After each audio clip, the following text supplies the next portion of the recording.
Hello students, welcome to my class. I am Vasanta TD, working as Associate Professor and HOD, Department of Commerce and Management, Government First Aid College, Tumkur. This is my fourth lecture on the topic of pricing policy. Today I will be talking about the factors influencing pricing decision. This topic is useful for 2nd SEM BCom students and 4th SEM BBM students of Tumkur University. This topic is related to chapter 5 in market behavior and cost analysis, and it is also related to chapter 3 in marketing management for 4th SEM BBM.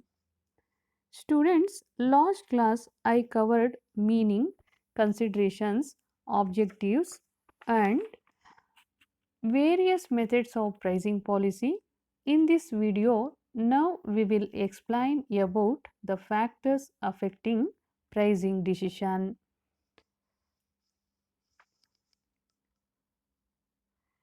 In case of pricing decision, we can come across internal and external factors. The influencing factors for a price decision can be divided into two groups. First one, internal factors. Second one, external factors.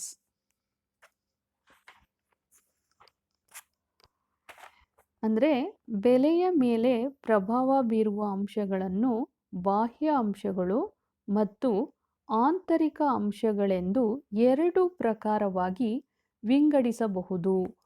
ಬಾಹ್ಯ ಅಂಶಗಳು ಯಾವುವೆಂದರೆ ಬೇಡಿಕೆ ಮತ್ತು ಪೂರೈಕೆಗಳ ಸ್ಥಿತಿಸ್ಥಾಪಕತ್ವ, ಸಂಸ್ಥೆಯ ಸುನಾಮ, ಪೈಪೋಟಿಯ ಸ್ವರೂಪ ಮತ್ತು ವ್ಯಾಪ್ತಿ, ಮಾರುಕಟ್ಟೆಯ ಸ್ಥಿತಿಗತಿ, ಕೊಳ್ಳುವವರ ಅಂತಸ್ತು ಅಥವಾ ದರ್ಜೆ ಮತ್ತು ಹಣಕಾಸಿನ ಸಾಮರ್ಥ್ಯ, ಸರಕಾರದ ಧೋರಣೆ ಇತ್ಯಾದಿ. ಆಂತರಿಕ ಅಂಶಗಳು ಯಾವುವೆಂದರೆ ಮೂಲ ವೆಚ್ಚಗಳು, ಲಾಭದ ಪ್ರಮಾಣ ಮತ್ತು ಮಾರಾಟದ ಬಗ್ಗೆ ಸಂಸ್ಥೆಯು ಹೊಂದಿದ ಧೋರಣೆ. In case of internal factors, we can come across several factors. The first one is organizational factors. Pricing decisions occur on two levels in the organization. Overall price strategy is dealt with by top executives. They determine the basic ranges that the product falls into in terms of market segments. The actual mechanics of pricing are dealt with at lower levels in the firm and focus on individual product strategies. Second thing is that marketing mix. Marketing experts view price as only one of the many important elements of the marketing mix. A shift in any one of the elements has an immediate effect on the other three: production, promotion, and distribution.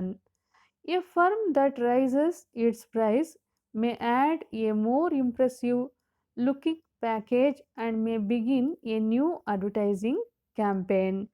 ಅಂದರೆ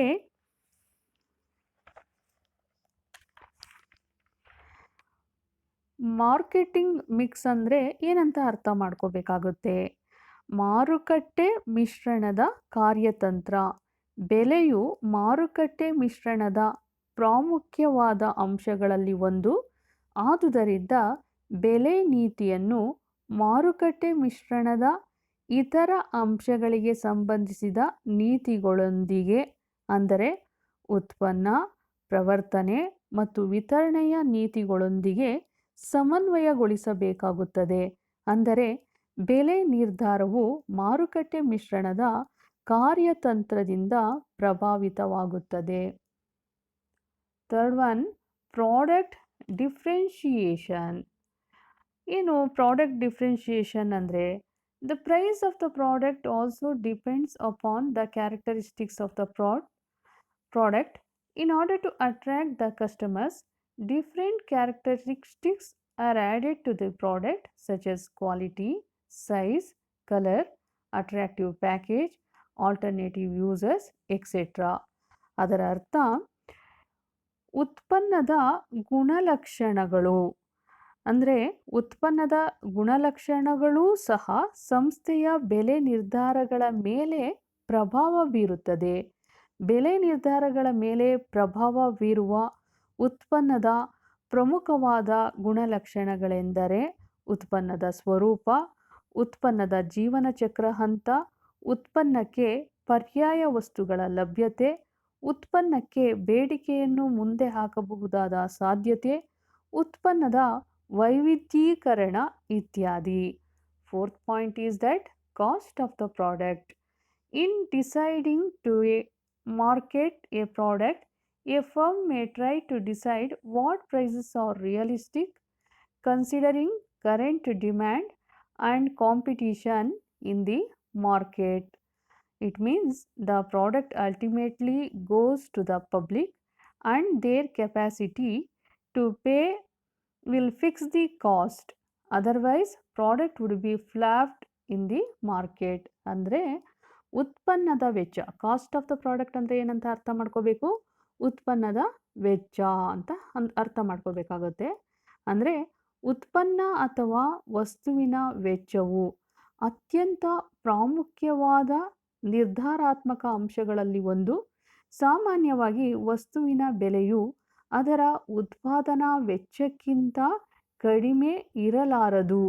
ಆದುದರಿಂದ ವಸ್ತುವಿನ ಬೆಲೆಯನ್ನು ನಿಗದಿಪಡಿಸುವಾಗ ಆ ವಸ್ತುವಿನ ಉತ್ಪಾದನಾ ವೆಚ್ಚವನ್ನು ಭರಿಸಿದ ಬಳಿಕ ಯೋಗ್ಯ ಪ್ರಮಾಣದ ಲಾಭವು ಉತ್ಪಾದಕನಿಗೆ ಉಳಿಯುವ ರೀತಿಯಲ್ಲಿ ಬೆಲೆಯನ್ನು ನಿಗದಿಪಡಿಸಲಾಗುತ್ತದೆ.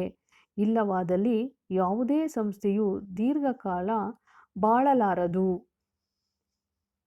Next one, objectives of the firm.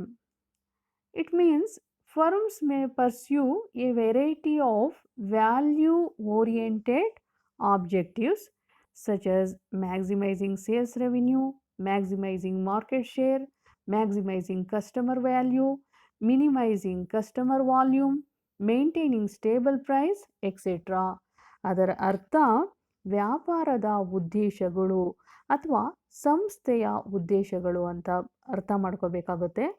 ಹಾಗಂದರೆ ವ್ಯಾಪಾರದ ಉದ್ದೇಶಗಳಲ್ಲಿ ಮುಖ್ಯವಾದವುಗಳು ಯಾವುವೆಂದರೆ, ಒಂದು ಅಲ್ಪಾವಧಿಯಲ್ಲಿ ಗರಿಷ್ಠ ಲಾಭದ ಗಳಿಕೆ, 2 ದೀರ್ಘಾವಧಿಯಲ್ಲಿ ಗರಿಷ್ಠ ಲಾಭದ ಗಳಿಕೆ, 3ನೇದು ಹೂಡಿಕೆಯ ಮೇಲೆ ಕನಿಷ್ಠ ಪ್ರತಿಫಲ, 4ನೇದು ಪೈಪೋಟಿಯನ್ನು ನಿಯಂತ್ರಣದಲ್ಲಿರಿಸುವುದು, 5ನೇದು ಬೆಲೆಯನ್ನು ಸ್ಥಿರಪಡಿಸುವುದು, 6ನೇದು ಮುದ್ರಾನಿಷ್ಠೆಯನ್ನು ಉಳಿಸಿಕೊಳ್ಳುವುದು. ಸೊ ಇದಿಷ್ಟೂ ಇಂಟರ್ನಲ್ ಫ್ಯಾಕ್ಟರ್ಸ್. ಆದರೆ ಈಗ ಎಕ್ಸ್ಟರ್ನಲ್ ಫ್ಯಾಕ್ಟರ್ಸು ಯಾವ್ಯಾವುದು ಅಂತ ನೋಡೋಣ ಸ್ವಲ್ಪ.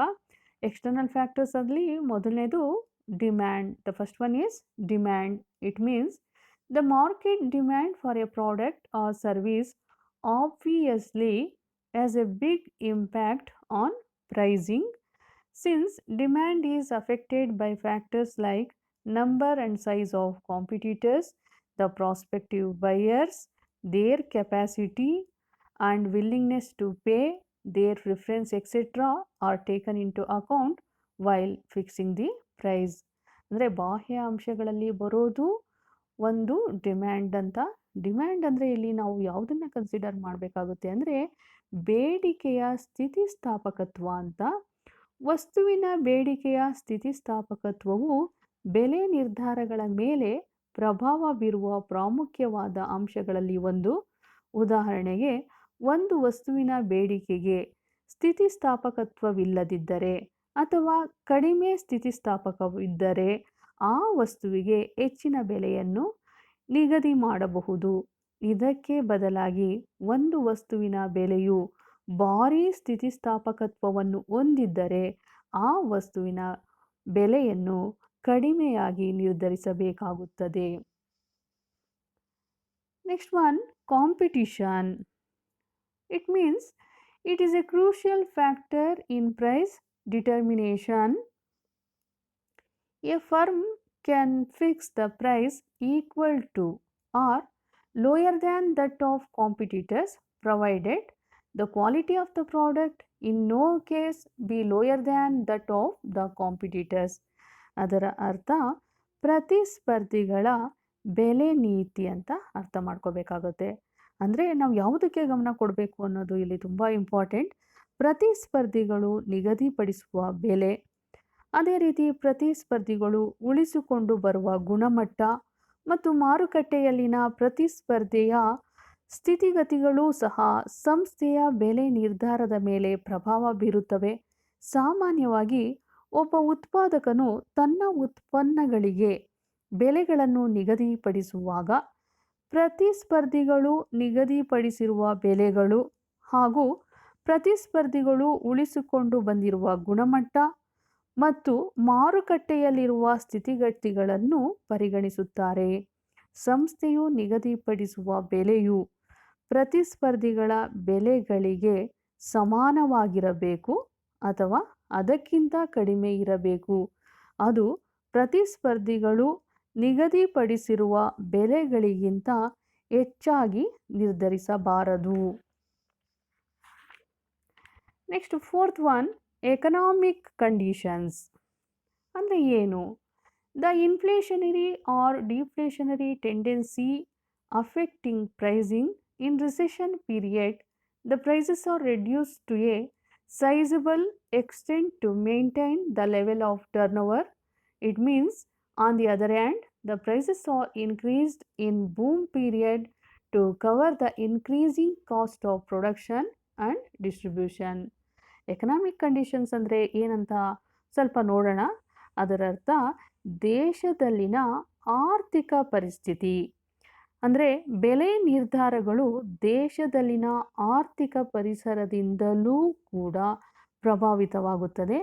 ಉದಾಹರಣೆಗೆ, ಅವನತಿಯ ಸಂದರ್ಭದಲ್ಲಿ ಮಾರಾಟದ ಮಟ್ಟವನ್ನು ಉಳಿಸುವುದಕ್ಕಾಗಿ ಬೆಲೆಗಳನ್ನು ಇಳಿಸಲಾಗುತ್ತದೆ ಮತ್ತು ಉನ್ನತಿಯ ಅವಧಿಯಲ್ಲಿ ಹೆಚ್ಚಿನ ಉತ್ಪಾದನೆ ಮತ್ತು ಮಾರಾಟದ ವೆಚ್ಚವನ್ನು ಭರಿಸುವುದಕ್ಕಾಗಿ ಬೆಲೆಗಳನ್ನು ಏರಿಸಲಾಗುತ್ತದೆ. It means several pricing decisions are available. The first one is prices can be boosted to protect profits against rising cost. Second one is price protection systems can be developed to link the price on delivery to current cost.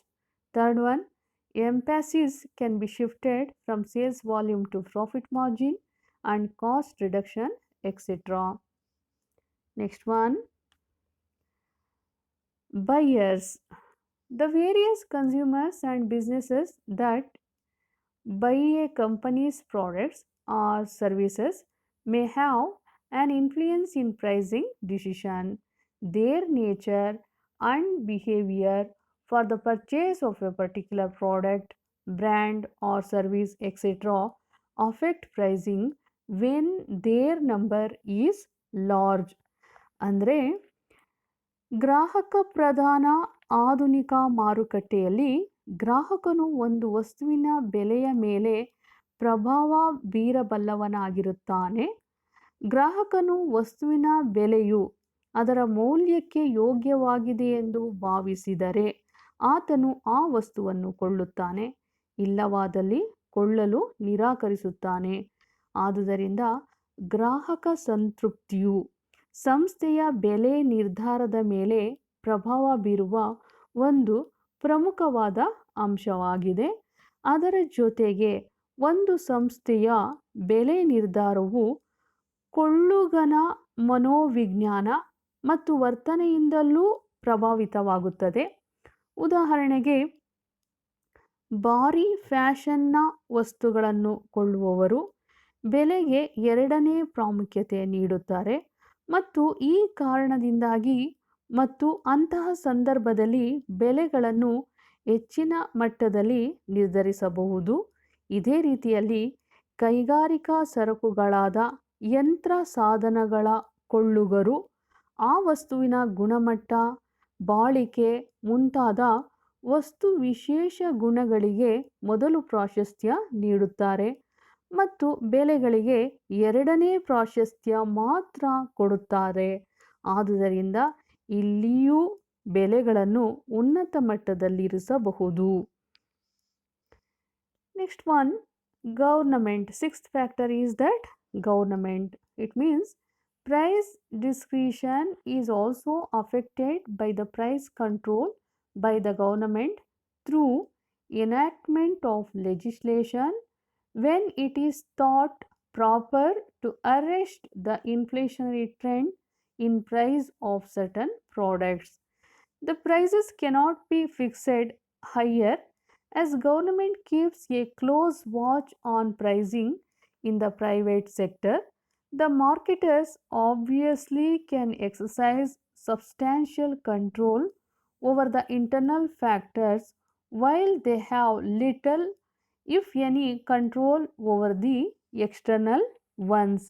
ಅದರ ಅರ್ಥ ಸರ್ಕಾರ ಸರ್ಕಾರದ ನೀತಿ ಸರ್ಕಾರದ ನೀತಿಯೂ ಸಹ ಒಂದು ಸಂಸ್ಥೆಯ ಬೆಲೆ ನಿರ್ಧಾರದ ಮೇಲೆ ಪ್ರಭಾವ ಬೀರುತ್ತದೆ.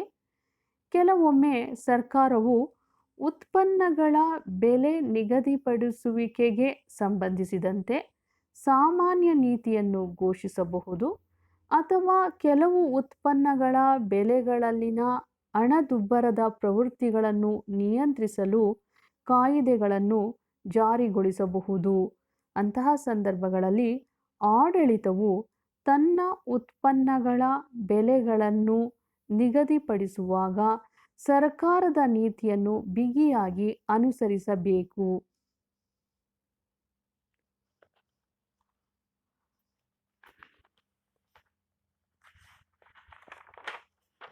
So, dear students, I hope you are all clear with the various factors influencing pricing decision discussed in this lecture. For more details on factors influencing pricing decision, I will be sharing notes with you all. Thank you.